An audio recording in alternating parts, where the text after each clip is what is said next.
Shen or spirit chooses to be born or to incarnate, we say that it creates a vessel or a vehicle to house that, and that's called ling. Okay? So ling will translate as soul. And there are different aspects of this soul. But essentially what that statement is that first we have consciousness. And consciousness has to be contained, and then through that you create the body. So consciousness is creating form. And off of form, then we have function. Okay, so this is a basic premise of Eastern religions, that consciousness comes first. Okay, as opposed to maybe existentialism, which says that your essence is here first. Well, we believe in essence as well. And that usually translates as Jing. But let me go back to this idea that how do we get born, and what is that process like? So I did talk about this a couple of years ago in my last lecture, but we have to get into the world before we can discuss things. So in any event here, we have let's say that the act of sexual intercourse, the cosmic dance, the vibration that goes out from that, attracts an audience, okay, a cosmic audience of potential people or potential souls that want to incarnate. And they look at the couple and say, is this the right ethnicity? Is this the right socioeconomic class? What will my body be like? What will my social setting be like? What will my lessons be like? Okay? So we have words for that. And the physical part, we talk about something called Jing, or essence. Okay? And that's one of our three treasures. And we could say it's matter on the verge of becoming energy. Okay, so it is something that is essentially solid. It's the densest of our three treasures. It's something that is physical, but it contains the seeds of everything that will be. Right? So it could be related to the reproduction aspect. It could be related to the blueprint that unfolds to create who we are. So the seed notion. And in fact, seeds are said to tonify Jing. When we eat seeds, they strengthen that part of our body.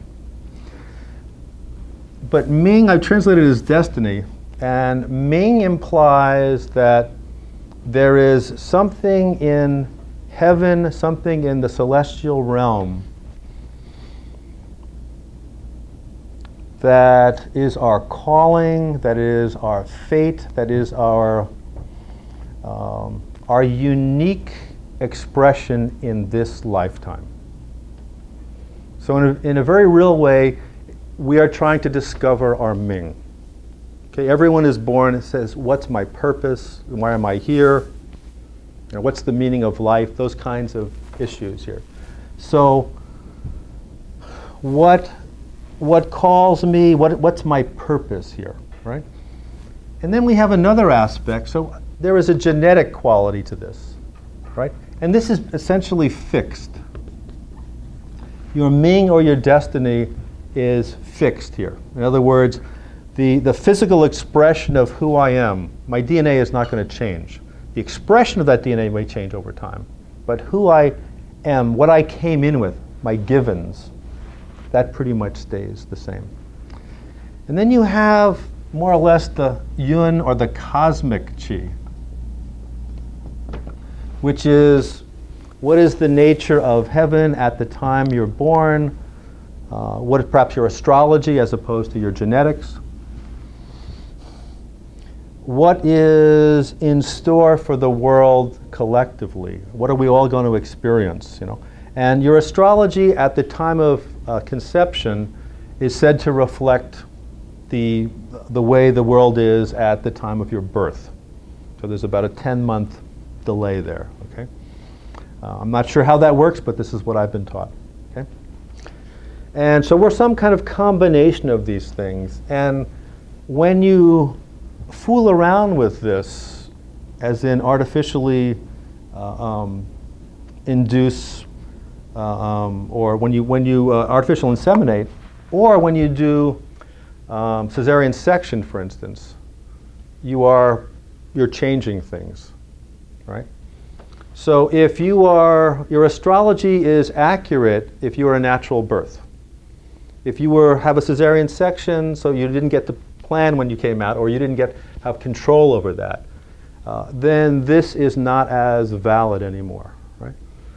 And in terms of the genetic aspect, obviously you still have the essence of both parents, but that the combination from natural sexual intercourse is a blending of those two aspects, the jing of both parents.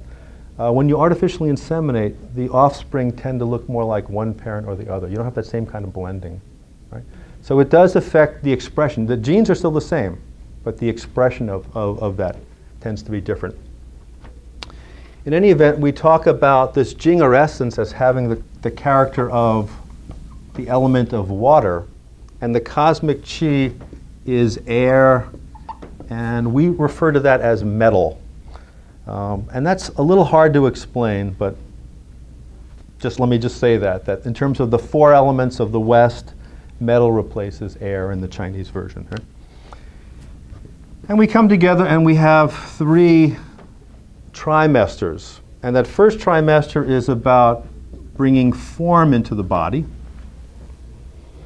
And there's an aspect of soul that we talk about. Remember the word ling and ling pa, okay?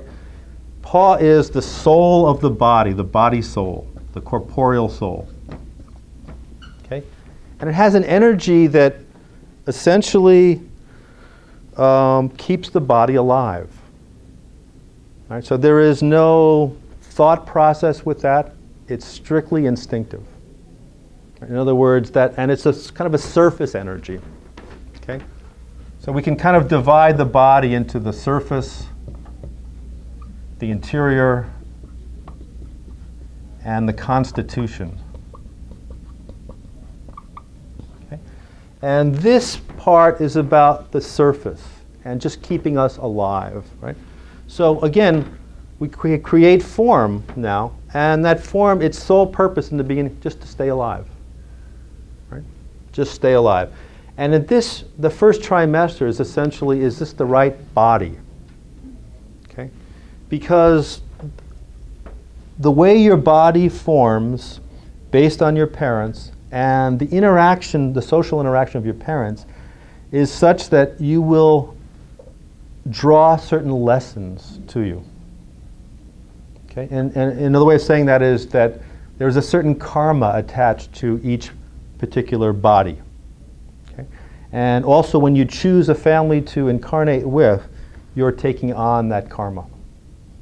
Right? So you're saying that part of the lesson of this lifetime will be how I socially model after these people, the interactions, that there's a lot designed in this. There's a lot involved in this. So the first trimester is the trying out period of the body. And from a Hollywood perspective, this is casting. All right?